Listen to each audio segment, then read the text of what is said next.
watched this video recently by Lindsay Ellis, whom I absolutely love, talking about manufactured authenticity and how like everybody has a persona that they put out.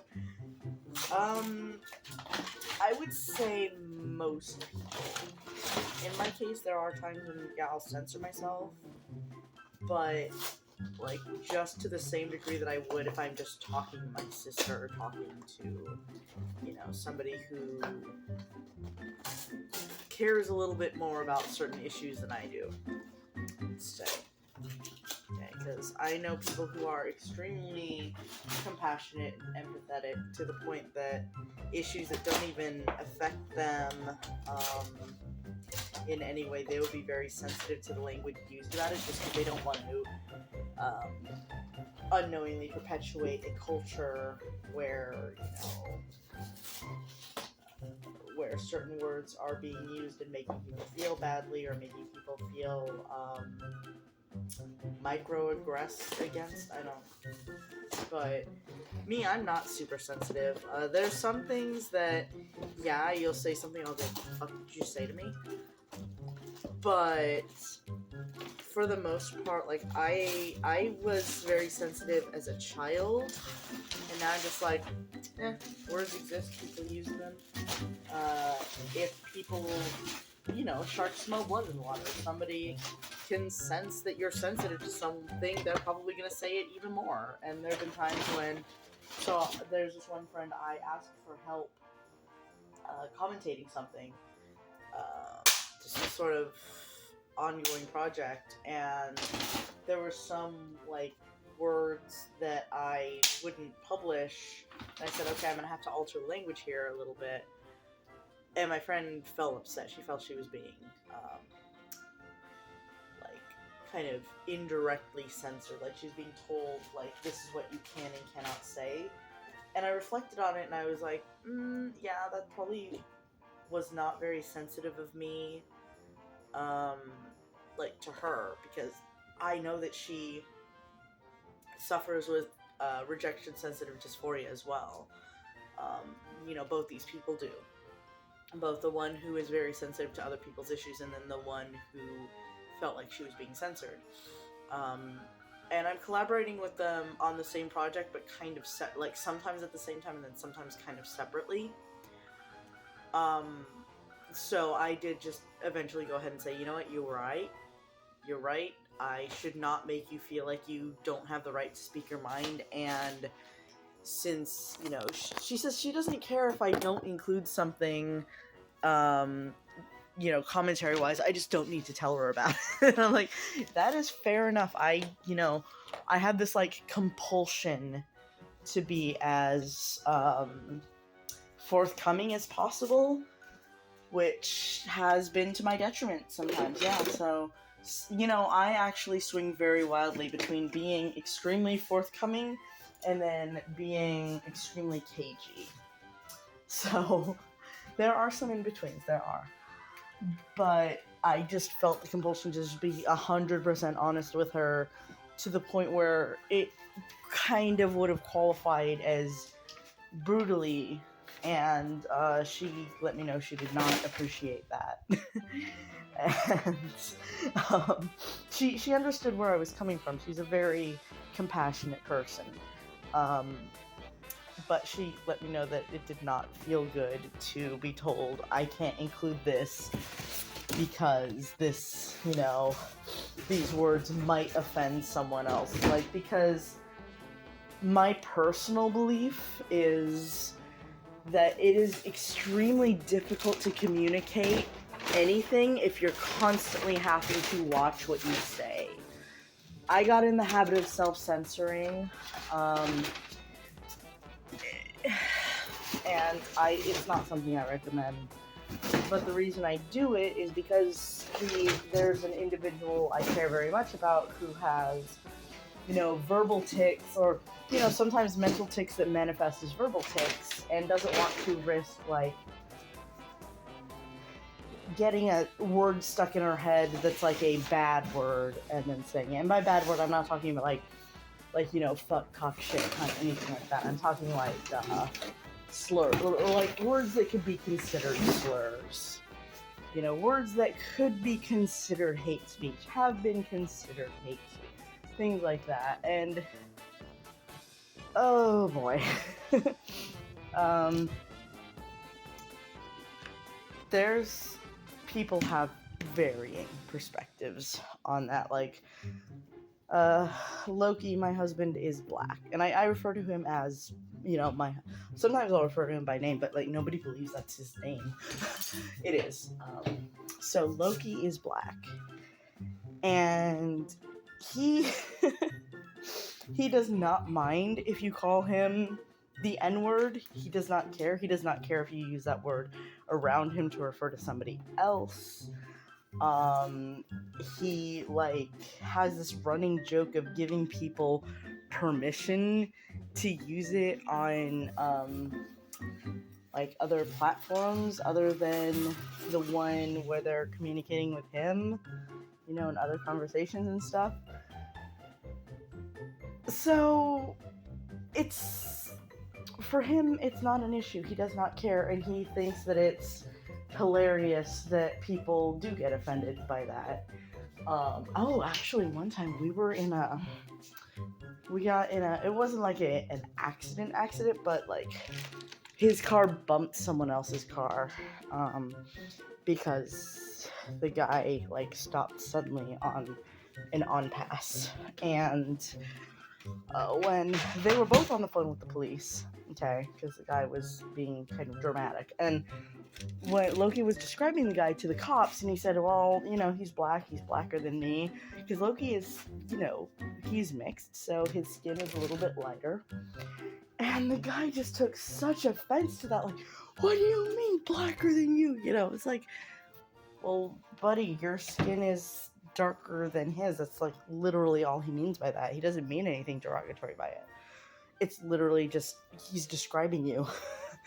And then I'm like talking with, you know, one of my friends I do commentary with, and there's certain words that are still in like popular usage. They're no longer fashionable to like actually make fun of people with real disabilities.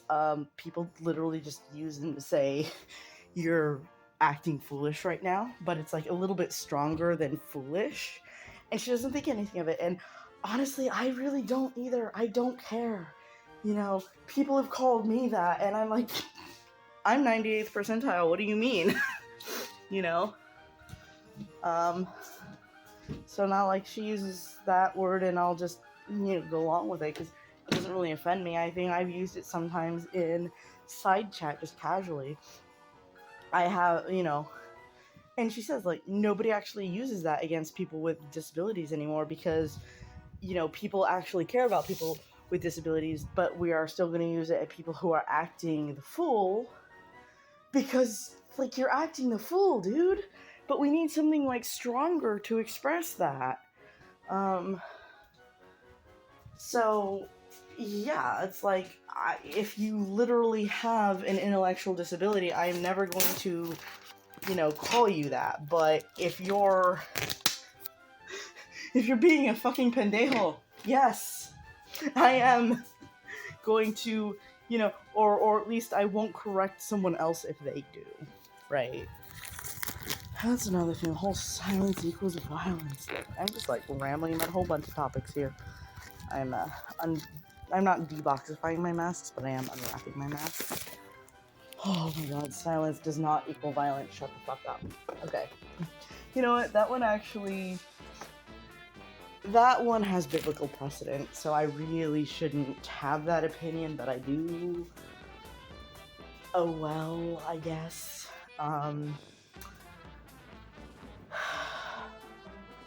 Look, not everybody wants to get involved in a fight that they're not involved with. Not everybody wants to be a role model. Not everybody wants to think deeply on issues. See, life's more painless for the brainless.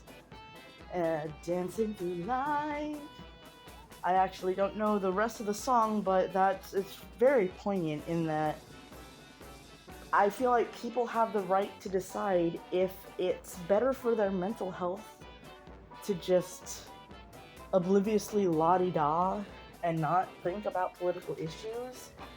Like, if it's better for their mental health, then yeah, absolutely, they have the right to do that. They have the right to do whatever enhances their experience on this earth, as long as they are not personally committing a hate crime. I don't really... And I really don't want to give my Tumblr credentials to back this up.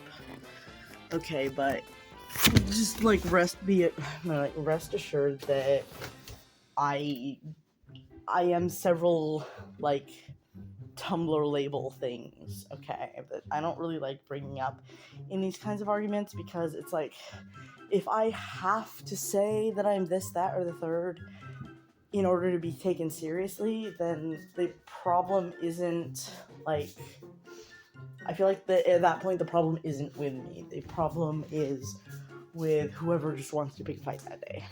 Okay, like, I'm not binary, and I'm not white. Okay, at least not fully. So that's really like all I need to say to that. And I'm not straight. That's really like all and I shouldn't even need to say that much. Oh god, I remember this one time I like posted this meme. It was like this lighthearted, I think it was like a Harley Quinn meme. I don't even remember. I know it's been associated with her before, but it said, "I put the hot in psychotic," and this one person who's has one of the same diagnoses that I do, and is very, very, very open about also having this. So I'm not like outing anybody by saying this, but no, like, there's borderline and then there's borderline. And okay, so there's borderline on its own, there's borderline that's comorbid with narcissism, and there's borderline that's comorbid with antisocial personality disorder. Okay, like, I've never been formally diagnosed with antisocial, but I do have antisocial like tendencies and behaviors according to people. Okay. And I have been formally diagnosed with borderline personality disorder, so I feel comfortable with this, okay? And, oh, you shouldn't say I put the hot in psychotic unless you've experienced psychosis. Yes, I experienced psychosis. And I actually had it, like, I got into conflict with somebody because, like, I was having psychotic thoughts regarding, them after a fight that we'd had that they actually instigated. And then they tried to explain to me what psychotic meant and called me ridiculous because I was using it wrong. And by using it wrong, they literally just meant I wasn't using it the way that they wanted me to. Okay, so that's not okay. I do experience psychosis, but I shouldn't have to say that. I should not have to, add you to my fucking HIPAA list of people who's allowed to access my medical information in order to make a fucking joke. And it was a fucking joke. Now, excuse the rustling sounds you're hearing me put stuff in the fridge, okay? And the fact that people are gonna get butthurt over that, like, at that point, buddy, you are looking for things to be pissy about. Like, you're just like, oh, well, you can't say that unless you actually borderline, or actually psychotic. And I'm like, I bet there are things that, like, people say you can't say that unless you're actually borderline. Well, guess what? I am. And, I critique the show Crazy Ex-Girlfriend, which the showrunners, they went with just the tropes. They went with, like, deconstructing the tropes for, that kind of style of behavior. And then they consulted with psychiatrists who said, yeah, the most likely thing that Rebecca Bunch has is borderline personality disorder. And a lot of people, like, saw themselves in that, and a lot of people feel really seen by that when she starts going for actual mental health treatment in season 3, and that's great. However, some of her choices are fucking stupid, and some of the ways that she treats people are fucking awful, and I'm going to point that out. And I know that, like, some people who have known me in the past have said, well, the way I treat people is fucking awful, and the choices I make are stupid. Yes, this is true. And I'm open about that. Like, I'll say, well, actually, I've done this, but I still think it's stupid. Like, just because I do it does not mean I support someone else doing it. But, like, I also try not to demonize people who do things that I do, unless, like, we've got wildly different reasons for doing so. Like, oh, there are so many examples I could give for this that I'm not going to, because it would just be off the point. And I've been rambling, and this video is now a lot longer than I intended it to be. So, thank you for joining me again, and cheers.